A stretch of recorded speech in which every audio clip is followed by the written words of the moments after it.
So here we are, a bit more than halfway up to the top of Sunset Peak, and we've now come out really above the tree line, and you can see the side of the peak there, and then just to the right of that is Lantau Island, and then as we just pan around a little bit in the distance you can see Lama Island, and then a little bit further around these hills forming a peninsula here. That's the Chimawan Peninsula, and then the buildings a bit further away than that are on Chernchao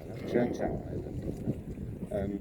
And then this side of the Chimawan Peninsula you can see in the valley, that's Puyo, the villages that make up Puyo, and you can see the marshy area where the river has come down and formed a marsh down there, and all of that was a form of farmland, and much of it is still just open grass areas and marshy areas that kind of behind the beach. Sadly, it's constantly under threat, and more these areas are being filled in, and wretched little village houses are built on them. So let's move on. So we move around here. There's the island that the wretched, horrible rubbish incinerator is being built on. You can see the construction work beginning. I can't remember the name of the island.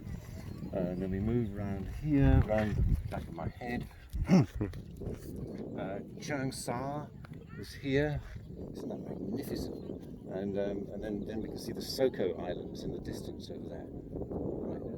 And then the rest of Lantau going off here, and then Lantau Peak in the fog, in the fog over there.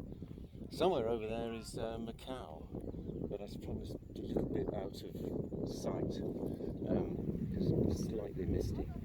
But what I wanted to show you here is the relationship. It's a good place to see the relationship between the topography, the vegetation, water, and human intervention. Because you can see up here, there's just grass. There's, the forest is starting to invade, but it's got a long way to go. Further down on the lower slopes, you can see they're really quite densely wooded, and then the human settlement is mainly, of course, along the road, near the coast, near the beaches, of course, but also the old villages concentrated on what used to be the flat farmland and rice fields and vegetable fields. Of course, in its natural state, the biggest forest of all would be in that valley, right? in the valley, but of course that was cut down probably 2,000 years ago for farming. Yeah.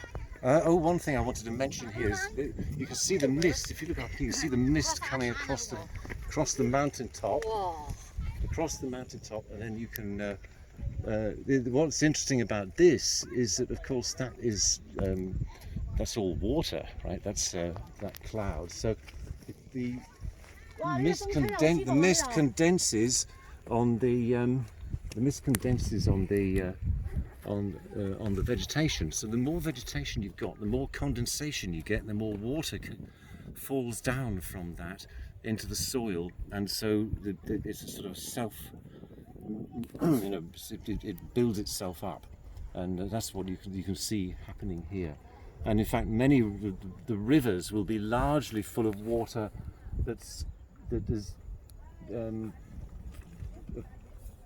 was dew that condensed on the vegetation, rather than just rain.